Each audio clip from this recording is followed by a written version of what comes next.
In fighting games, you control your character with controllers. Whether it's a stick, pad, hitbox, keyboard, plastic guitar, or steering wheel, everyone uses a controller of some kind.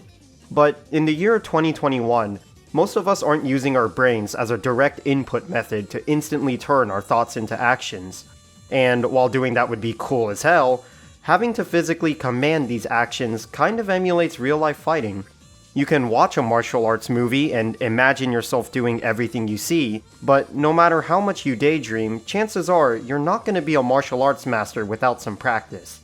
And this concept applies to fighting games too. While that combo video you watched is super sick, ultimately it comes down to you to physically practice to pull it off. But the thing is that fighting games are hard in the end, and at any skill level.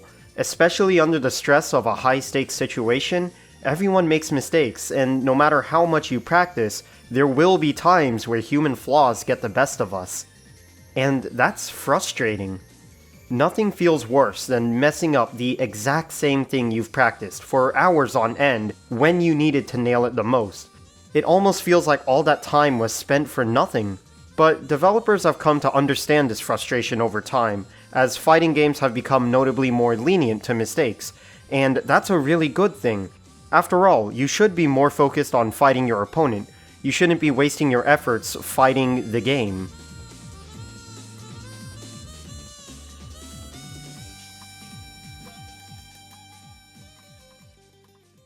I'd like to take a look at how far fighting games have come by emphasizing some comparisons between the past and the present.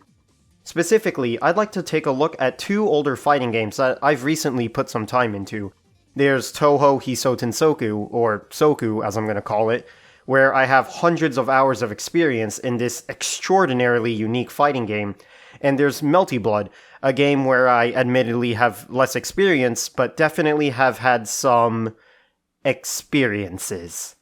Ah! No! Why would I believe that you would block?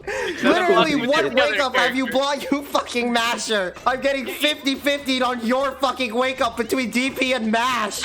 I'm dying. I'm even worse than the idiot. Hey!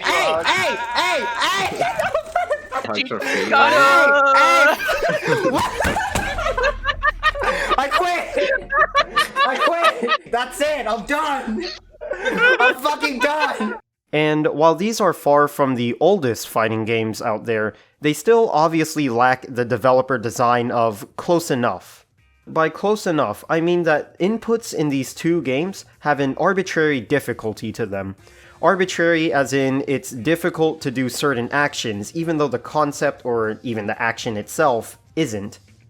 And you have to be so stupidly perfect with your inputs, where it eventually feels like you're fighting the controls rather than fighting your opponent, all to do something as simple as one attack.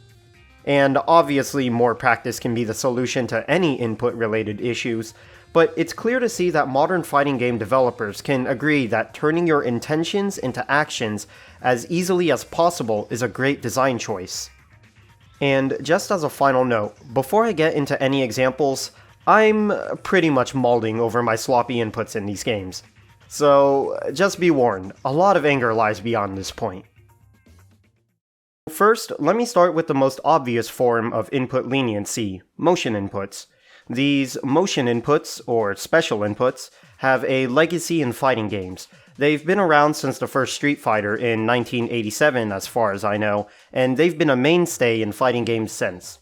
However, in the past, they were pretty damn difficult. Oddly specific with borderline frame-perfect timing, special moves in Street Fighter 1 almost felt like an Easter egg, as if you weren't meant to do them at all. However, I'm not here to talk about why motion inputs exist. Korea Gaming made a much better video on that topic, and you should check that out, since my opinions pretty much line up perfectly with that. Instead, what I'm going to be looking at is the how, not the why. I'm focusing at how these motion inputs worked in the past compared to now, at least from a player perspective. And while Street Fighter 2 and beyond made motion inputs easier, that ease of execution mainly focused on the timing of your direction inputs, rather than the inputs themselves. Let me explain. Looking at Melty Blood, and mainly half circles in that game, If you miss or skip a direction in your motion input, such as going straight from down to forward while skipping down forward, or pushing the attack button too early in the motion, the move completely fails. And as punishing as it is, it makes sense in the context of these older fighting games. These older fighting games were typically made as arcade games, or at least inspired by them, and these inputs were meant to be read with arcade sticks in mind. Knowing that, it'd be pretty unlikely for a stick to skip a direction in a half circle. After all, you're physically going through the motion. No matter what gate your arcade stick uses, it'd be borderline impossible for you to miss a direction simply by the design of the stick. You would have to purposefully try to skip a direction to pull this off, and even then it'd be so uncomfortable that a normal person wouldn't ever make a habit of it. However, we're past the age of using exclusively arcade machines and arcade sticks.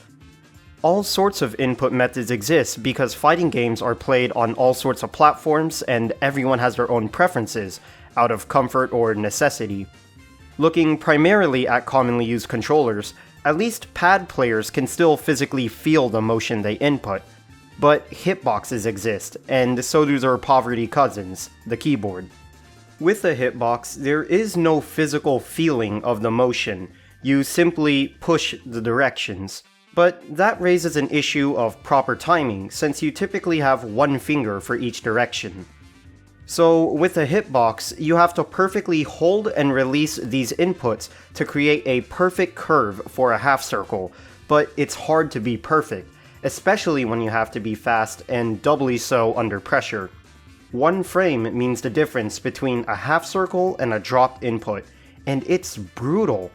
It legitimately requires an insane amount of practice to do a half circle consistently in Melty, let alone a TK half circle or a combo full of them.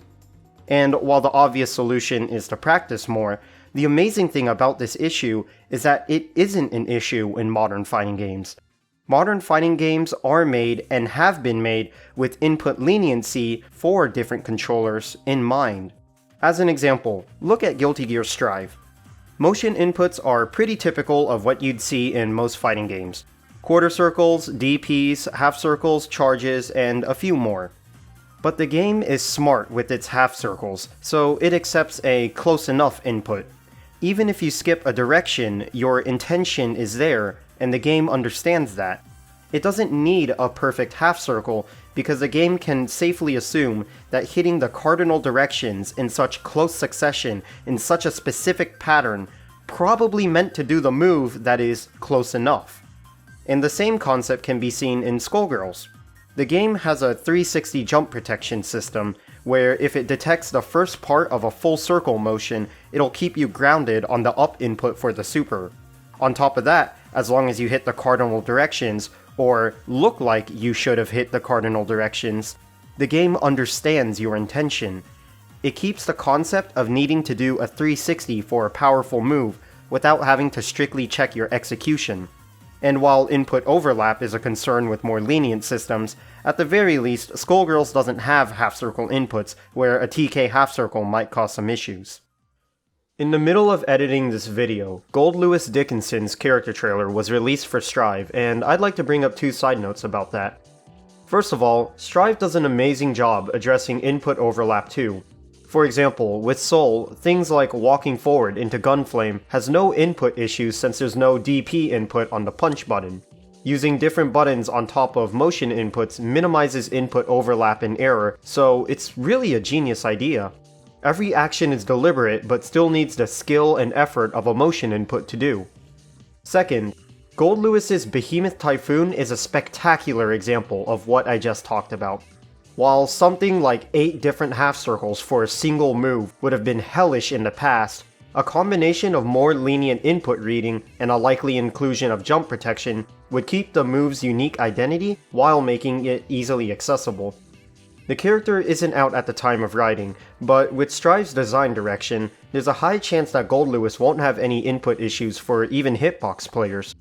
On the other hand, the existence of more lenient input systems is the very thing that makes such ambitious ideas like Behemoth Typhoon even possible, so there's plenty of innovation for the future. The point is that motion inputs don't have to be hard, and they shouldn't be.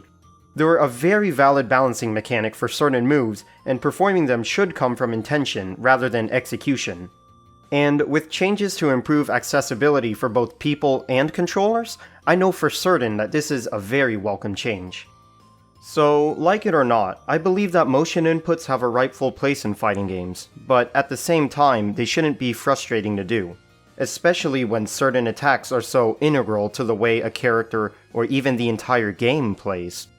And obviously, practice is the great end-all be-all solution to all these issues, but come on. It's still a video game. My part-time job shouldn't have to be professional button pusher. Call it an unfair comparison, but looking back on older games really makes me appreciate the privileges we have today.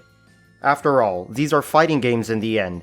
There's an opponent that you've got to beat, and you shouldn't be more focused on fighting the game. Thanks for watching.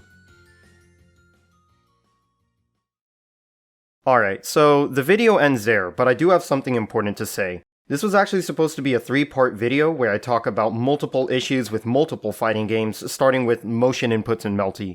That's why I mentioned Soku at the start, but you didn't see it in this video. However, it took me a full month to make what you see here, and the other topics weren't as fleshed out as the motion input section, and that really didn't feel right to me.